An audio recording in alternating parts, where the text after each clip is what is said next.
Hello friends, welcome to NCERT Help.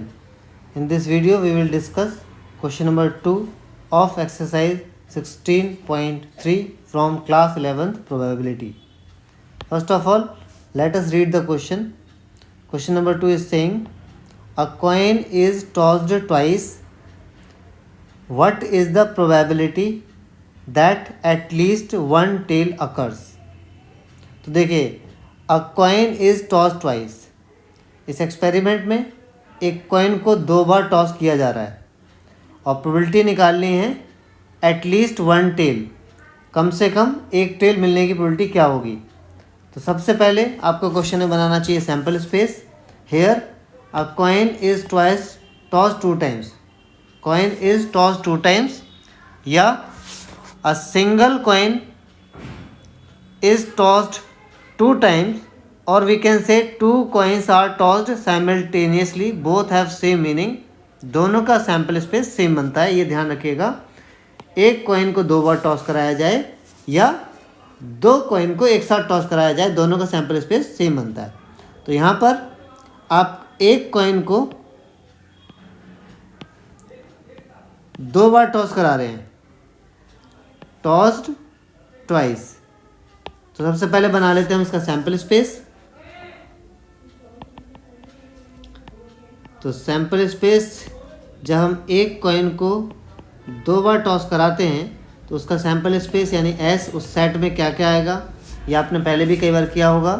हो सकता है दोनों बार हेड आ जाए, या फिर पहली बार में हेड और दूसरी बार में टेल आ जाए, या फिर पहली बार में टेल और दूसरी बार में हेड आ जाए, या फिर दोनों पर टेल आ जाए। यही 4 आउटकम्स पॉसिबल हैं जब हम एक कॉइन को 2 बार टॉस कराते हैं या 2 कॉइन को एक साथ टॉस कराते हैं। तो इन 4 आउटकम्स के अलावा कोई और आउटकम पॉसिबल नहीं है। तो ये है total possible outcomes when a coin is tossed twice.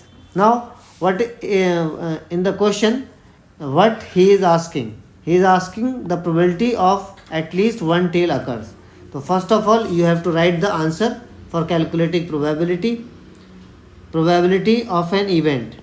इसको कैसे पढ़ा जाता है, देखिए प्रोबेबिलिटी पीई को पढ़ते हैं, probability of an event is equal to number of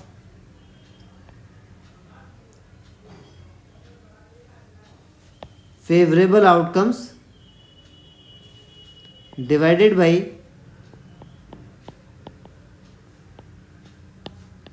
total number of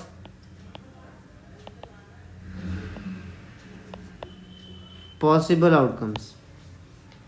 यहाँ पे हमें निकालना है तो कैसे लिखा जाएगा, P प्रोबेबिलिटी निकालनी है किसकी, ऑफ एट लीस्ट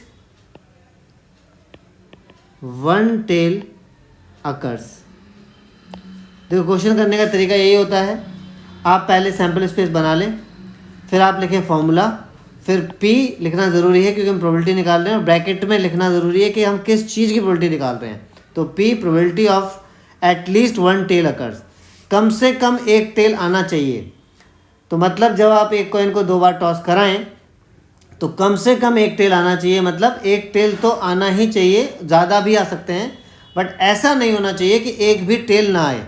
तो देखो यहाँ पर केवल एक ही केस है जो हमें नहीं लेना है, ये HH हमारे फेवर में नहीं है, क्योंकि वो कह रहा है कम से कम एक टेल आए, एटलीस्ट वन टेल अकर्स।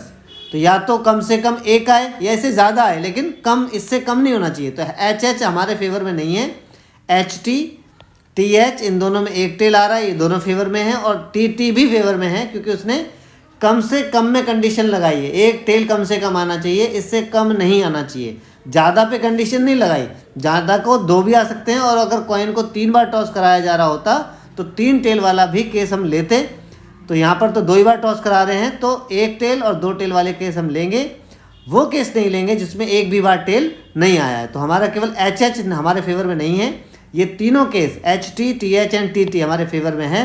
तो आंसर होगा फेवरेबल आउटकम हुए 3 और टोटल पॉसिबल आउटकम हुए 4। तो this is the answer of question number 2। I hope आपको ये समझ में आया होगा।